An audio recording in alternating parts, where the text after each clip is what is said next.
Ahora vamos a hablar de la transición energética actual que proviene en muchos sentidos de la crisis del petróleo del principio de los 70. La transición energética actual es un proceso en el que las economías y las sociedades pasan de un proceso de producción y consumo de energía basado en combustibles fósiles a uno con un uso más eficiente y energías renovables.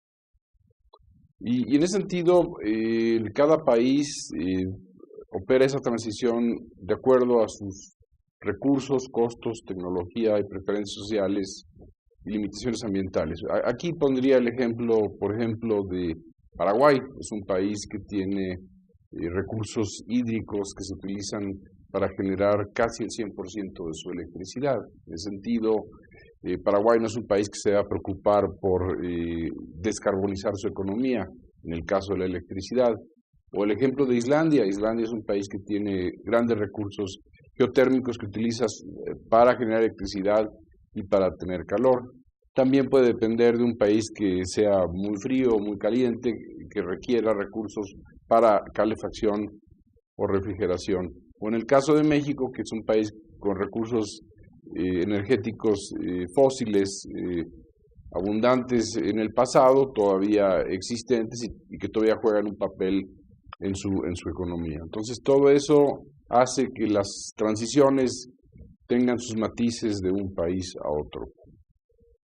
Y de manera central, en un sentido bien importante, es lo que ha ocurrido con el precio del petróleo, que como hemos referido se altera a partir de la crisis petroleras del principio de los 70 y que ha tenido variaciones como se muestra en la gráfica.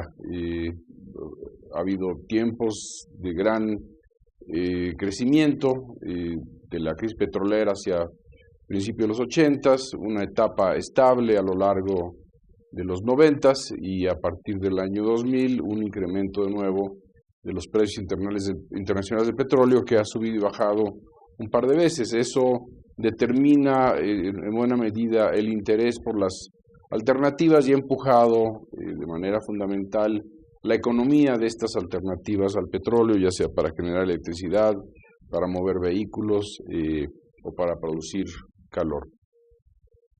Entonces, la transición energética no solo es una cuestión de cambio de fuentes, no pasamos del carbón al petróleo nada más. Hoy día vamos modificando la tecnología de aprovechamiento a uso final. Veremos más adelante lo que ocurre, por ejemplo, con la iluminación, el utilizar nuevos materiales en buena medida. Lo que ocurre en el año 73, y ya lo hemos referido, modifica, digamos, la rapidez con la que se da el cambio tecnológico y aparecen, entre otras cosas, nuevos materiales y también pues empresas que innovan en muchos sentidos. Un ejemplo que conocemos muy simple es el caso de Uber, que es una empresa que ha modificado la manera en la que tenemos el servicio público de taxis. Pero también esto lleva a ya la única chamba que hay, el único trabajo que hay no es solamente de minero del carbón. Hoy en día las actividades relacionadas al sector de energía generan nuevas profesiones. También se modifican los hábitos y preferencias sociales, esto principalmente asociado a las preocupaciones ambientales, de la forma en la cual hoy, de dónde viene la energía que utilizamos hoy en día, y también la aparición de nuevos instrumentos de política pública, que pueden ser obligaciones de cierto tipo, impuestos o instituciones que se establecen para ayudar a esta transición. Y bueno, como referimos, a partir de 73, el incremento del precio del petróleo, igual que por un lado hizo más rentable explotaciones en zonas cada vez más caras de explotar, como aguas profundas, también permitió que se hicieran económicas alternativas con mayor rendimiento energético, de mayor eficiencia, o también los que aprovechan energéticos alternativos como las energías renovables. Y bueno, una referencia importante en este tiempo para esta transformación industrial, empujada en buena medida por todos los cambios que hubo a partir de la crisis petrolera del 73, tiene que ver con tecnologías de la información. Y aquí simplemente recuerdo la evolución que hemos tenido, y aquí es casi a partir de lo que yo llevo en este mundo. En el año 45, las primeras memorias de computadora eran de bulbos, que eran estos dispositivos que se calentaban contenidos en vidrio, casi como lámparas, que tenían un funcionamiento de válvulas para mover información y poder tener memoria. Ellos se mueven hacia transistores, esto es algo que aparece en los 60, la memoria ocurre con estas válvulas, que son los transistores, que permiten guardar información y poderla transmitir.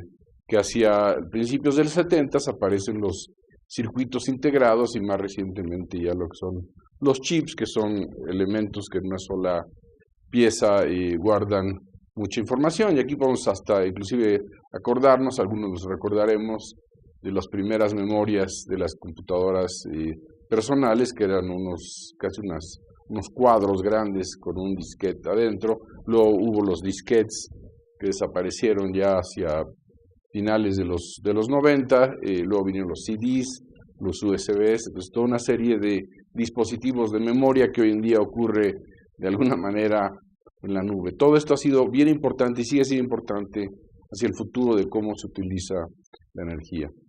Y bueno, uno de las referencias más relevantes es la ley de Moore, que establece que cada 2 años se iría duplicando el número de transistores en un microprocesador. Entonces podemos ver aquí una gráfica que parte de los 1970, donde se habla de 1000 transistores en un microprocesador, a llegar a más de 100.000 millones de transistores para el año 2010. La imagen que podemos ver de la caja que están subiendo un camión es de una memoria, si no me equivoco, de 5 megabytes, que es lo que cabe hoy día en un pedacito de memoria de las de más bajo capacidad. Simplemente nos refleja la rapidez con la que hemos sido capaces de almacenar esta información, que hoy día permite que en miles de computadoras alrededor del mundo podemos estar guardando toda nuestra memoria de Facebook, que contiene imágenes, que contiene películas, y podamos ver y manejar los sistemas de hoy en día de entretenimiento. Y bueno, también es importante recalcar que precisamente 2 de las grandes empresas relacionadas a las tecnologías de la información, Apple y Microsoft, nacieron 3 años después de la crisis petrolera. Inclusive nacieron en el contexto de la crisis petrolera de los 70. Uno, por un lado, lo que son los fierros, el hardware, la máquina, la computadora personal, que transformó la forma en la que se hacía la computación, que además deriva hacia usos de la computadora de manera desagregada, hasta al grado que hoy día, por ejemplo, un automóvil tiene varias computadoras para poder funcionar. Y en el otro caso es el tema del software, o sea, toda la programación que hace que esos sistemas puedan funcionar, capturar, procesar y enviar información que permite operar a los sistemas. Y los dos pues son grandes negocios, son de las grandes empresas actuales, uno de ellos sobre los equipos, otro sobre la programación.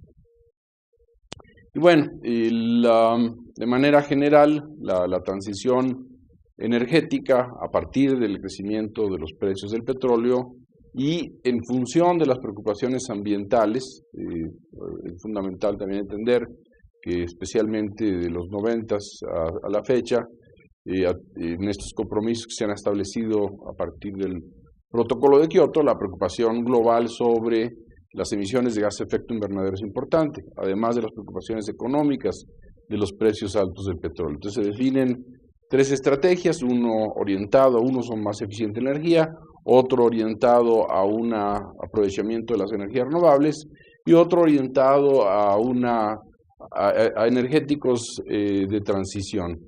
Y en ese sentido es relevante el gas natural. El gas natural tiene una historia interesante. Es un combustible utilizado desde hace mucho tiempo, inclusive en los primeros años de la iluminación, antes de la iluminación eléctrica, las lámparas utilizaban gas natural. Inclusive leí hace poco que en la Ciudad de México los primeros sistemas de iluminación funcionaban a partir de gas, sobre avenidas principales como la avenida Reforma. Pero el hecho es que dominó por un tiempo el petróleo, y el petróleo en algunos casos se movía por tubos, y precisamente el negocio en el gas natural es el negocio de los tubos, y en buena medida los sistemas de gas natural son sistemas de ductos que se extienden en regiones que más allá de países. Eso ocurre en Europa, esto ocurre en Norteamérica, donde cada vez más tenemos una red de ductos de gas natural que permiten utilizarlo, y que en su momento generó esta industria. Y bueno, como vemos, ha crecido notablemente esa demanda y esa producción de gas natural en el mundo. El gas natural, por supuesto, ha tenido variaciones de precio. En un primer momento, que no era muy explotado, entró al mercado, tenía un precio barato, y a lo largo del tiempo ha tenido subidas y bajadas que, digamos, a últimas fechas, especialmente en el caso de Norteamérica, porque son precios muy reflejados al mercado regionales, por toda la explotación que ha habido del tema del fracking, de la posibilidad de extraer gas adicional en yacimientos existentes, pues ha permitido bajar el precio. Y bueno, el gas natural tiene varias ventajas. Uno de ellos, en generación de electricidad, es que permite una generación más eficiente de electricidad en los llamados procesos de ciclo combinado. Una planta de combustóleo tradicional llamado circuito abierto aprovecha hasta una tercera parte del potencial energético del combustible. En cambio, con los sistemas que se basan en turbinas llamados de ciclo combinado, el gas es utilizado primero al quemarse para hacer girar una turbina conectada a un generador de electricidad que suelta gases calientes que pueden generar vapor en una segunda turbina y tener eficiencias que llegan hasta el 60%. De alguna manera duplica la eficiencia sobre el uso del combustible. También permite un diseño modular, permite que no sean grandes instalaciones, sino pueden ser un conjunto de turbinas que se pueden ir añadiendo para permitir el funcionamiento de la planta. Y bueno, también tiene la ventaja de ser un combustible de menor contaminación, o sea, por unidad de energía producida tiene menores emisiones de gases de efecto invernadero, que es lo que lo hace un combustible de transición. Además, el gas natural no solo se utiliza en la generación de electricidad, sino también se utiliza en vehículos. E inclusive en los precios altos se generó un mercado de el gas natural producido lejos de sus centros de consumo, pero movido en sistemas a muy baja temperatura, o sea, donde del punto de salida de un país se licúa y se lleva en el barco y se llega a otro país, y ahí se vuelve a gasificar y ser movido a través de ductos. Esto es algo que ha ocurrido en México. En México hay dos puntos, digamos, donde esa forma de gas es metida a los sistemas de ductos nacionales. Y bueno, en buena medida, parte de lo que hace los precios altos del petróleo es que le dan fuerza a la rentabilidad de alternativas a partir de energías renovables. Y bueno, aquí es útil recordar que bueno, la humanidad la existencia de la vida en la Tierra es básicamente un sofisticado sistema para capturar, convertir, almacenar y mover energía solar, energía renovable. Y el éxito evolutivo de las especies, esta es la opinión de Barbara Fries en Call a Human History, depende de manera significativa de cómo toma esa energía. Es decir, en principio es energía solar, es energía renovable que se acumula en el subsuelo y se aprovecha como carbono, se aprovecha como petróleo o como gas natural, pero originalmente es energía renovable. Y bueno, hace 200 años el mundo funcionaba principalmente, o más de 200 años, de energía renovable, ya fuese por la madera, por la energía de los ríos, el río para poderse mover o para tener fuerza motriz. Ha sido a través de los últimos 200 años que hemos utilizado otras formas de energía, ya hemos referido esa historia y hoy en día tener el mundo como lo estamos viviendo. Y bueno, precisamente hoy en día las energías renovables son competitivas, son en algunos nichos, en cada vez más nichos, en relación a la generación de la electricidad, a la producción de calor, al grado de que, bueno, por ejemplo en México escuchamos que en subastas de electricidad están, por las ventajas que tienen, compitiendo inclusive y ganando a proyectos de energía convencional. Y bueno, está el hecho, y aquí hay compromisos que hacen los países, en el caso de México hay compromisos de reducción de emisiones de gas de efecto invernadero, que su aprovechamiento permite reducir esas emisiones, la huella de carbono de un país como México. Y lo que lo hace posible es que al ser alto el precio del petróleo, permitió competir con esas alternativas asociadas al petróleo, y en los varios ciclos que mostramos del precio del petróleo fue mejorando la tecnología en materiales, en formas de funcionamiento, en su diseño, de manera que hoy compiten exitosamente como referimos hace un momento. En esta lámina, por ejemplo, podemos ver desde 1982 al año 2012 cómo ha evolucionado el costo de un kilowatt instalado de energía eólica. Podemos ver que en el año 82 el precio andaba por ahí de cerca de $5,000 por kilowatt instalado, para estar en el año 2012 poco arriba de $1,500 por kilowatt instalado, con sistemas además que aprovechan mejor el potencial eólico y por lo tanto en un precio de kilowatt hora de la energía que se entrega competitivo. Y esto ha dado lugar a que la capacidad instalada de energía eólica en el mundo haya crecido de poco más de 17,000 megawatts en el año 2000 a casi 433 megawatts en el año 2015. Pasar de 17 a 432 en un plazo de 15 años refleja la rapidez con la que está creciendo esta alternativa de generación de electricidad, y pues es un potencial que sigue aprovechando. Se ha ido aprovechando principalmente tierra adentro, pero cada vez más hay instalaciones en el Mar del Norte, por ejemplo, en Europa o inclusive en Estados Unidos, que son instalaciones en el mar abierto. Y en el caso de la tecnología fotovoltaica, que es la que genera electricidad directamente a partir de la radiación solar, el precio de las celdas fotovoltaicas, que pues yo creo que ya cualquiera puede reconocer, ha venido cayendo y sigue cayendo. A la gráfica que pueden ver ustedes aquí hasta 2010, sigue cayendo al grado de que hoy es muy competitivo, inclusive a nivel residencial, y existen una variedad de modelos de negocios, de empresas que ofrecen este tipo de sistemas, que por ejemplo donde vivimos nosotros, en la Ciudad de México, se refleja ya en decenas de instalaciones, en comercios y en viviendas, principalmente viviendas de clase media alta.